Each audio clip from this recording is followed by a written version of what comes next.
I feel I've seen many more references and people kind of talking about systems thinking. One of the brilliant things about Capra course is I feel it gives such an in-depth introduction to systems thinking. It's not superficial. And I don't know what you thought about some of these presentations. I thought it was great. It's a really great start. But the challenge for you guys watching this masterclass is, now that people are beginning, I think a lot of companies are now recognizing systems thinking, but how can you really help them implement solid solutions that are based on solid systemic theory? Yeah. What was your impression? Yeah, I can see that this necessity to see things more systemically is growing. It's incredible to see how in this event, people, as you said, talked about systemic. They need to see more systemic in this from a systemic point of view, and the value of a good communication. So all the things are coming to be more evidence nowadays in organizations. And another point that is being very interesting is about leadership. How leaders are inspiring people to do the disturbance. Yeah, exactly. And this is the point. Going a little into some of these questions about which kind of capitalism, which kind of economic system, in fact, is something behind the system that we have to improve. We have to look about the behaviors we have to change our behaviors. Yeah. And we have really appreciate and value the network, other people in our lives, the power of our people in order to create things, to create new things. So the key point is what is behind. It's interesting because nowadays we are talking a lot about new technologies, digital technologies, the digital consumers, and etc. But if we don't have values, the technology is useless. So if we not can see the power and the importance of everybody together and doing things in a same way, or not same way, but for a same purpose, we will not have any good system, economic system. The economic system is a consequence of the human behaviors. It exists in order to regulate or to make things happen. If who is doing that don't have behavior with values, you not have any good system working. We can see that in a smaller environment that is a company. Our organization. It's very interesting that us as a consultants, we can see companies sometimes in the same sector.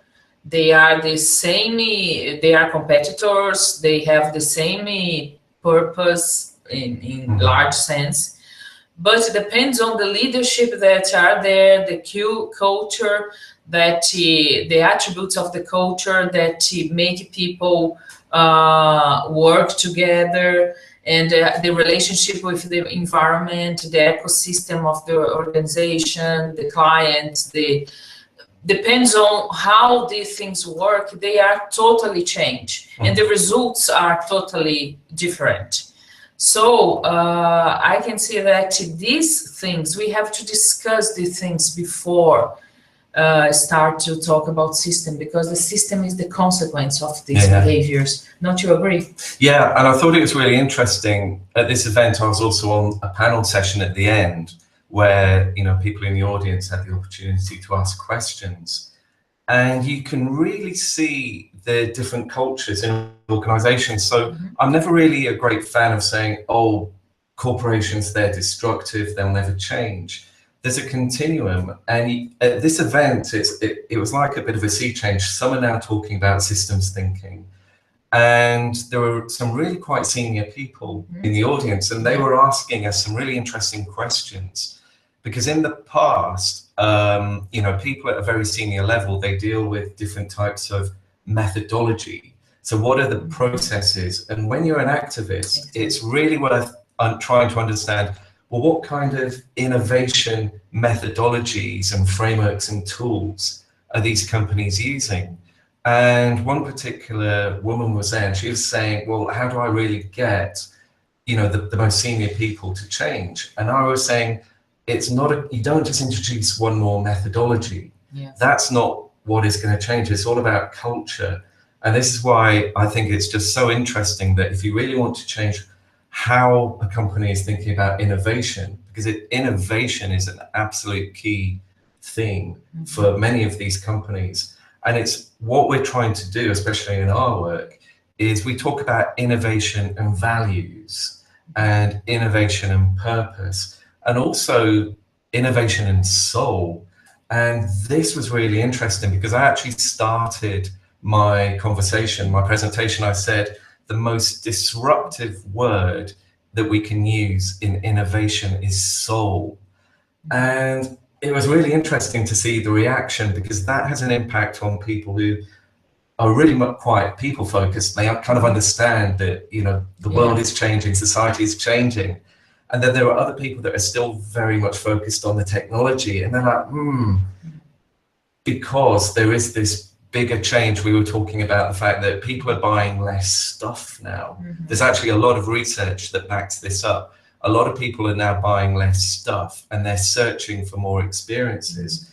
And I think that's a really interesting trend, because it does mean that this obsession with, you know, the more kind of polluting and destructive parts of our consumerism, it's an opportunity to reduce the physical consumption, but it's an opportunity to have a more meaningful life.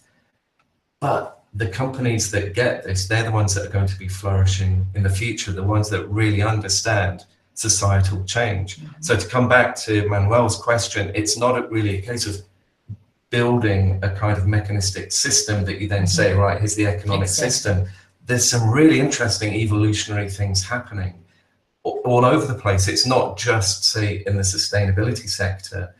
And I think that's one of the key points. Strategy for activists, our whole approach is that you have to work with big organizations, and you have to really treat them with humanity and really develop relationships with people in different parts of the organization to really understand it, because you can't really, this is the key thing, unless you really understand an organization, you can't make a meaningful disturbance. And we're getting some really interesting requests from companies that you may think are a bit traditional, but it's just really interesting. You know, there are people working in the strategy department, the innovation department, there are people in the HR department, and this is an interesting conversation. If you really want to make a meaningful disturbance across the whole organization, think about starting with the HR department, because they're the ones who, Maria, you're kind of the expert on this in terms of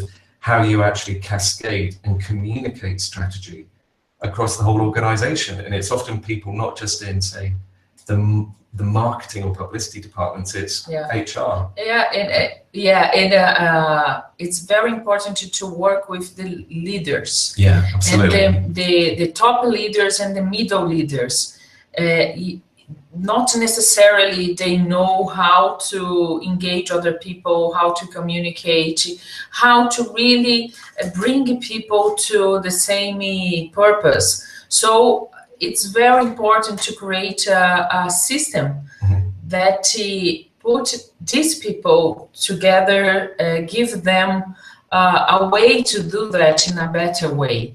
And it's one thing that is very important, and we have to be used to it, is that we will not impact everybody at the same time. Sometimes I see companies, they want a magical tool or a magical methodology that will magically communicate the strategy, will put everybody on the same page, will motivate people to do things, and so automatically people will change what they're doing or the way they're doing to a new way of doing things. No, any system in nature, any system works in this way. You have some people that will understand in the first time the message, so they will start turbulence, meaningful disturbance, a meaningful disturbance, and so this will start to grow, will bring results, and so we don't have to have fear. I do believe that it's my experience. Lots of organizations have lots of fear of doing things, to do some disturbance, but not doing that in a meaningful way. You are much more vulnerable to any outside disturbance or anyway. So of course HR has a very strategic role in organization, and is still a very big challenge. And I do believe that this is a group of people, and this is a theme that should be nowadays important thing to work with HR, because they learned for a long time just to reproduce things as they are. They were not active but reactive of what the organization asked to them. They weren't really central. They were a support exactly, support area. And supported the area, it was always looked as an operational area, more operational. So I think this is one key challenge nowadays, and HRs in general, they are looking for a more strategic position, and I can see that organizations are more aware about it as well.